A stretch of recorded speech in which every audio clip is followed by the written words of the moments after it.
I was just recently at my grandma's house. My grandma is in her 80s.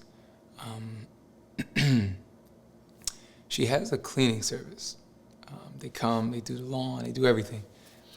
And when I went there, my sister was pointing out in the garden that the people need to come and start to uproot these weeds. They need to start like coming quickly and taking care of the garden and taking care of the land in a sense, where the grass is, where the plants are. And my grandma's garden has so many beautiful plants, so many beautiful, everything just growing, okay? It's beautiful everything.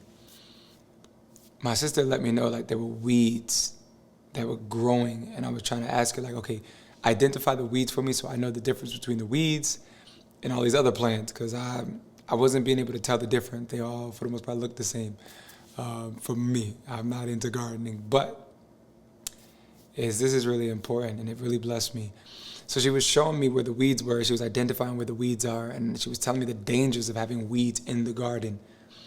She was saying that the weeds begin to grow, and they surround the plants that are healthy, the beautiful vegetation that's healthy, all the stuff my grandma had planted that began to grow so beautifully. These weeds, she told me, it will surround these plants and it'll begin to suck out the nutrients. It'll begin to rob the nutrients from those plants.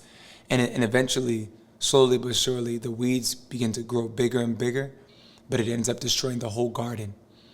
And if you can get to the roots while they're small and not just chop them down, but literally take them out from the root, it really helps save and preserve the garden. I thought that was so powerful, because it really shows me what is so important to take care of your garden, take care of your land, take care of the seeds that you've planted in the ground that begin to sprout, that begin to grow and become beautiful. I said, we need to hurry up and help cut these weeds, because like I don't want my grandma's garden to be destroyed because of these weeds.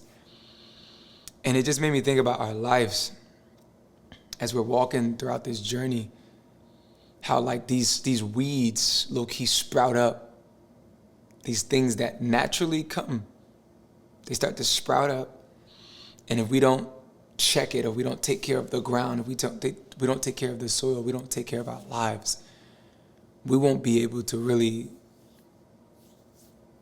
take advantage of the fact that we catch it while it's early before it destroys the beautiful things that we've starting to see grow in our lives be robbed because of the weeds.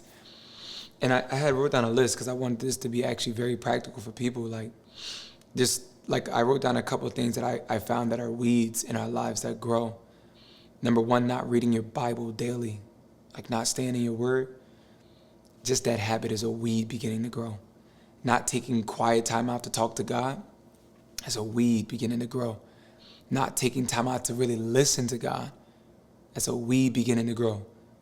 And before I go any further, like I said, these weeds begin to rob nutrients from the beautiful things that are sprouting up in your garden. Just not doing those things alone, it begins to literally rob you from nutrients like peace and joy, freedom, clarity, guidance, safety, the closeness and your sensitivity to God. Is very interesting. I'll give you some more. Entertaining strife in relationship is a weed. Getting offended easily and staying in offense is a weed. It's crazy, right? Making plans to sin, listen, consistently. That's a weed. Not going deeper into your studies and learning and training yourself to read and understand your Bible and your faith, that's a weed. And ultimately that leads to you staying immature and ignorant. And so the list goes on. I would add your own. Definitely add some, send it to me, because that's something that is an ongoing thing. We have to chop these weeds off at the root. We can't play with the weeds. They grow subtly, slowly, but surely will destroy everything beautiful in our lives if we don't catch it. And it takes me back to, again, us being connected to the vine. Jesus said that we're connected to the vine.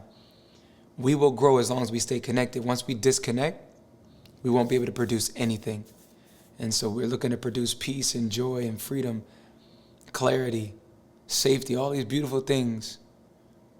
We won't be able to if we're disconnected. And there are weeds that come.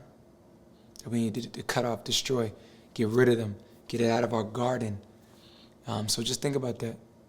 Think about all the things that are starting to creep up in your life. Get to it now. Don't wait until it becomes this big problem. Let's handle our weeds now. It's very crucial.